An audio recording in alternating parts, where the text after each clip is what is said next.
जब भी कोई व्यक्ति गौतम बुद्ध के संघ में शामिल होता था तो बुद्ध उसे सबसे पहले शांत रहने के लिए कहते थे। वीडियो पसंद आए तो लाइक और करना, सब्सक्राइब करना न भूले। आगे देखिए। ध्यान की अवस्था में जाने से पहले उस भिक्षु को शांत रहना सिखाया जाता था। आज के दौर में हर तरफ सौरी शोर है। इसकी वजह से दिमाग में तनाव पैदा होना लाजमी है। ऐसे में अगर आप हर रोज कुछ देर मौन रहने का अभ्यास करते हैं तो इससे आपके तनाव पैदा होने वाले हार्मोन के लेवल में कमी आती है। इससे आपका दिमाग शांत होता है, गुस्सा नियंत्रित रहता है और तनाव बढ़ाने वाले हार्मोन्स का लेवल घटता है। आज के इस वीडियो में हम जानेंगे कि किन मौकों पर हमें शांत रहना है और किन मौकों पर हमें बोलना है और शांत रहने से हमारे अंदर क्या बदलाव आ सकता है। दोस्तों, संध्या काल का समय था। गुरु अपने सभी शिष्यों को बुलाते हैं और कहते हैं, कल सुबह सब लोग नदी में स्नान करने के बाद तुरंत हमारी कुटिया के सामने उपस्थित हो जाना। सभी इसी से हैरान रह जाते हैं कि हम लोगों ने कुछ गलती की है क्या, लेकिन गुस्से से यह कहते हैं कि हो सकता है कि गुरुजी कल सुबह कुछ अच्छी बात बताने वाले हैं। सब लोग रात को सही समय पर सो जाते हैं और सुबह उठकर सभी लोग नदी में स्नान करने के बाद वापस गुरुजी के सामने उपस्थित हो जाते हैं। गुरु कहते हैं, आज हम तुम सबको चुप रहने के फायदे के बारे में बताऊंगा। गुरु कहते हैं, 10 मौके जहां पर चुप रहने से होता है लाभ और बोलने से नुकसान। गुरु कहते हैं, अगर आप इन 10 मौकों पर शांत हो गए यानी मौन हो गए तो आप जो चाहेंगे वही मिल जाएगा। आपकी जिंदगी में चमत्कारिक बदलाव शुरू हो जाएंगे। जरूरत से ज्यादा बोलना या चुप रहना दोनों ही अच्छी बात नहीं है। जैसे जरूरत से ज्यादा बारिश हो जाना या फिर धूप दोनों ही दिक्कत देती है, उसी तरह अनावश्यक बोलने से भी काफी नुकसान होता है।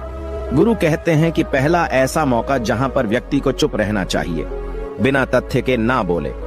गुरु ने कहा, अगर आपके पास कोई तथ्य नहीं है तो वहां चुप रहने में ही भलाई है। चुप बैठने से दिमाग में नई कोशिकाओं का निर्माण होता है और इससे ज्ञान की वृद्धि होती है। बोलने में भलाई वही है जहां आपको किसी चीज के बारे में पूरा ज्ञान हो।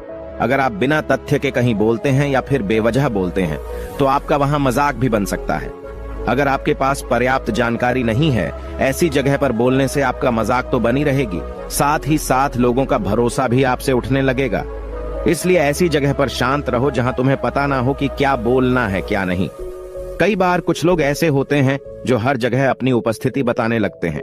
उन्हें पता नहीं होता है कि हमें क्या बोलना है, लेकिन फिर भी बोलते जाते हैं और फिर बाद में दूसरे लोग उनके जाने के बाद उनका मजाक उड़ाते हैं। जब तक आपको उस तथ्य के बारे में अच्छा ज्ञान नहीं है, उसके बारे में पता नहीं है, तो वहां चुप रहना ही ज्यादा समझदारी है। गुरु ने कहा, दूसरा ऐसा मौका जहां पर व्यक्ति को चुप रहना चाहिए। शब्दों से न पहुंचे ठेस, अगर आपके शब्द किसी को मानसिक ठेस पहुंचा रहे हैं तो वहां चुप हो जाना चाहिए। कमजोर व्यक्ति के बारे में कुछ भी बोलकर आप महान नहीं बन सकते हैं। महान आप किसी कमजोर का साथ देने में बनेंगे। कई बार होता है कुछ लोग अपने से छोटे व्यक्ति को भला बुरा कहते रहते हैं। सामने वाला इंसान तो कद से आपसे छोटा है, वह आपको कुछ नहीं बोलेगा, लेकिन आप उसकी नजरों में गिरते चले जाएंगे। हो सकता है कि कल वह भी आपसे पद में बड़ा हो जाए। पद में आपसे जब वह बड़ा हो जाएगा तो आज जो रवैया आपका उसके साथ है, आने वाले समय में वह भी आपके साथ वही करेगा। आप किसी को नीचा दिखाकर बड़ा नहीं बन सकते हैं। बड़ा बनना है तो अपने से छोटे लोगों का इज्जत भी करना सीखें और साथ ही साथ बड़े लोगों का भी सम्मान करना चाहिए। लोगों को लगता है कि अगर वह अकड़कर बोलेंगे और सामने वाले को नीचा गिराने की कोशिश करेंगे तो वह बड़े बन जाएंगे, तो यह उन सब की भूल है। बड़े होने की बजाय आप उनकी नजरों में गिरते चले जाएंगे। गुरु ने आगे कहा, इसलिए शिष्यों, तुम सब जब भी बोलना आदर भाव से बोलना, ताकि तुम्हारी बात लोगों को अच्छी लगे। बोलने में भाई बहन, माता पिता, मित्र इत्यादि संबोधन शब्दों का इस्तेमाल जरूर करना। इससे तुम्हारी मान प्रतिष्ठा तो बढ़ेगी ही, साथ ही साथ लोगों की नजरों में तुम समझदार व्यक्ति बनते जाओगे। गुरु ने आगे कहा, तीसरा मौका जहां पर व्यक्ति को चुप रहने में ही भलाई है। क्रोध या घृणा करने वाले लोग, जब कोई अपना या सगा संबंधी आप पर क्रोध कर रहा हो, आपका अपमान कर रहा हो, तो आपको उस वक्त चुप रहना चाहिए ताकि सामने वाले का गुब्बारा पूरी तरह से फट जाए। आप यदि सही हैं तो उसे कतई माफीनामा गए और चुप रहकर ही सही समय का इंतजार करें। वह खुद आपसे माफी मांग लेगा जब उसे अपनी गलती का एहसास हो जाएगा। गुरु आगे कहते हैं कि अगर आपका कोई सगा संबंधी आप पर क्रोध कर रहा हो और आप उस समय शांत हैं, तो यह आदर सम्मान देने की निशानी होती है। इससे न कोई छोटा होता है और न ही बड़ा। अगर आपको क्रोध आ रहा है तो आप या तो वहां से किसी का अनादर किए बिना चले जाएं या फिर चुप रहें। क्रोध करने से आपके रिश्ते खराब होंगे। क्रोध करने से हमेशा क्रोध करने वाले व्यक्ति का ही बुरा होता है। गुरु आगे कहते हैं कि एक बार की बात है, एक सांप जंगल से भागते हुए किसी राजा के घर में पहुंच गया। लोगों ने छेड़खानी की तो वह बहुत ही गुस्सा हो गया, जिससे घर में जो तलवार पड़ी हुई थी उसी को लपेटकर कसने लगा और धीरे धीरे उसका पूरा शरीर कट गया। ठीक उसी प्रकार हमारा गुस्सा भी हमारे शरीर को तलवार की भांति काटता रहता है। गुस्सा ध्यान से खत्म होता है प्रतिदिन। अगर आप ध्यान की मुद्रा में बैठे हैं तो आपका गुस्सा आपके नियंत्रण में रहेगा। गुरु आगे कहते हैं कि यह तरीका है कि आप प्रतिदिन ध्यान का अभ्यास करें। इससे आपके शरीर में जो हार्मोन्स गुस्से को बढ़ावा देते हैं वह सब तुम्हारे नियंत्रण में रहेंगे, जिससे शरीर गुस्से पर आसानी तुम्हारा से काबू पा लेगा। लेकिन एक तरीका यह भी है कि जब भी आपको गुस्सा आए तो आप यह समझने का प्रयास करो कि क्या मेरा गुस्सा जायज है या नहीं। हमें वहां पर बोलना चाहिए कि नहीं। जब आप खुद इस बात का आकलन लगा पाएंगे तो आपको खुद पता चल जाएगा कि हमें गुस्सा करना चाहिए या नहीं।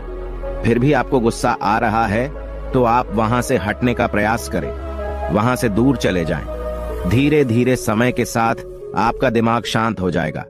गुरु ने कहा, चौथा ऐसा मौका जहां पर इंसान को बहुत ही समझदारी के साथ काम लेना चाहिए, वहां पर आपको चुप रहना ही चाहिए, जहां पर उस मुद्दे से आपका कोई संबंध ना हो। अगर आपका किसी मुद्दे से कोई संबंध ना हो तो वहां आपका चुप रहना बनता है। बिना किसी वजह अगर आप दूसरे के मुद्दे पर बोलेंगे तो यह आपके लिए अनिष्टकारी होगा। इसमें केवल और केवल आपका ही नुकसान है। जल्द ही आप किसी दो लोगों के बीच हो रहे विवाद में जल्दी अपनी टांग न डालें।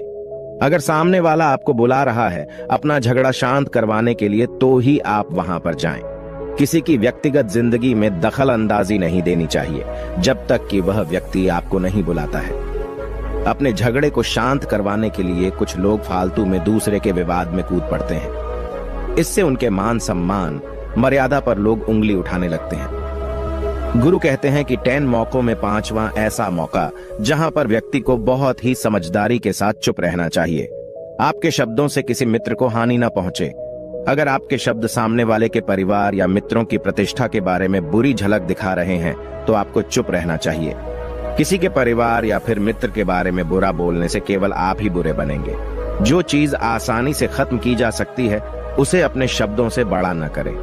बिना चिल्लाए बात करने का प्रयास करते रहना चाहिए। अगर आप बिना चिल्लाए कोई बात नहीं कह सकते तो आपका चुप रहने में ही भलाई है। किसी पर चिल्लाने से आपके व्यवहार के बारे में पता चलता है। ज्यादा बोलने से चीजें हमेशा खराब ही होती हैं। कई बार कुछ रिश्ते ज्यादा तेज बोलने की वजह से टूट जाते हैं। इसलिए अपनी आवाज में मीठापन लाएं। आपके शब्दों से आपके दोस्त को हानि नहीं पहुंचनी चाहिए। कभी कभी दोस्तों के जब हम मजाक हैं तो रहे कि आपके शब्दों से किसी का अनादर न हो। मजाक को भी हमेशा शब्दों के मायने में ही रखें। जहां किसी को शब्दों से चोट लगे वहां चुप हो जाएं। ज्यादा बोलने से हमेशा नुकसान ही होता है। किसी और की प्रतिष्ठा को अपने शब्दों के माध्यम से उसे हानि नहीं पहुंचानी चाहिए। यदि आपके शब्दों से किसी और की प्रतिष्ठा को ठेस पहुंच रही है तो वहां आपको चुप हो जाना चाहिए। जब कोई व्यक्ति आपके सामने नहीं है तो आप उस व्यक्ति के बारे में बुरे शब्द किसी तीसरे व्यक्ति के सामने न बोलें। गुरु कहते हैं, छठा मौका जहां पर व्यक्ति को चुप रहना चाहिए, जब कोई कर रहा हो किसी की बुराई। जब कोई आदमी आपके सामने किसी तीसरे आदमी की बुराई कर रहा हो तब तुम्हें चुप रहकर बस सुनना चाहिए। अपनी राय व्यक्त नहीं करना चाहिए, क्योंकि जो आज आपके सामने किसी तीसरे की बुराई कर रहा है वह कल किसी और के सामने आपकी बुराई भी कर सकता है।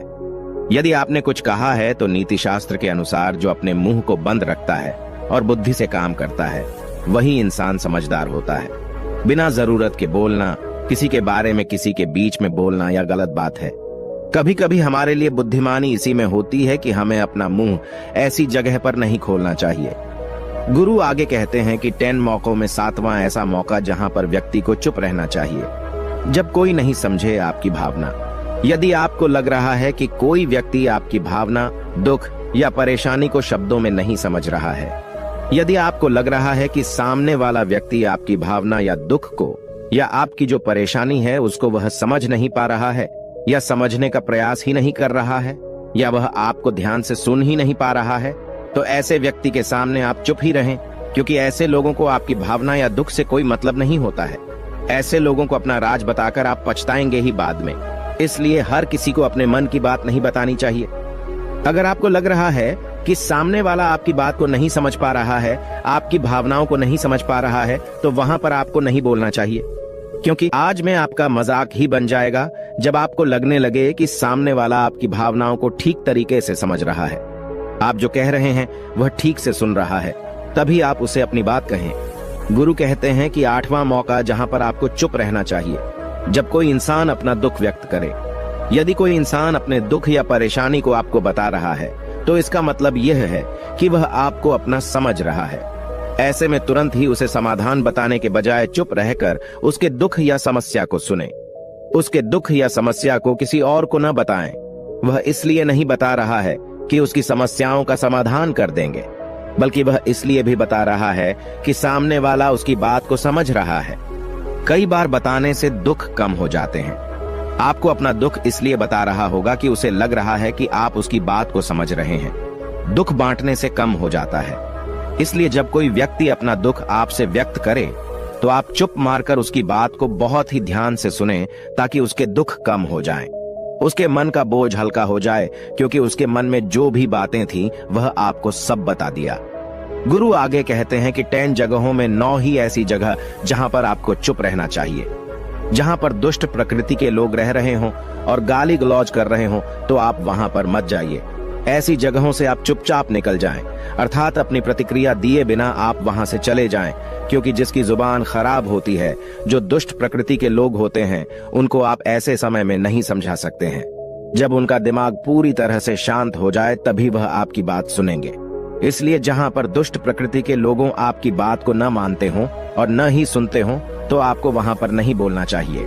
गुरु कहते हैं कि 10 माह ऐसा मौका जहां पर आपको शांत हो जाना चाहिए। अपनी सफलता का राज हर किसी को न बताएं। कई बार होता है कि कुछ लोग जो सफलता को बहुत ही जल्दी अर्जित कर लेते हैं, वे हर जगह अपनी सफलता का ढिंढोरा पीटने लगते हैं। ऐसे में क्या होता है कि कई लोग आपकी सफलता से खुश नहीं होते हैं। अगर आप अपनी सफलता का जबरदस्ती लोगों में ढिंढोरा पिटवा रहे हैं, तो लोगों की नकारात्मक ऊर्जा आपको प्रभावित कर सकती है। जब आप सफल होंगे तो सबको पता चल जाएगा कि आप सफल हो गए हैं। ढिंढोरा पीटने से नुकसान आपका ही होगा। इतना कहकर गुरु ने कहा, शिष्यों, आज के लिए बस इतना ही।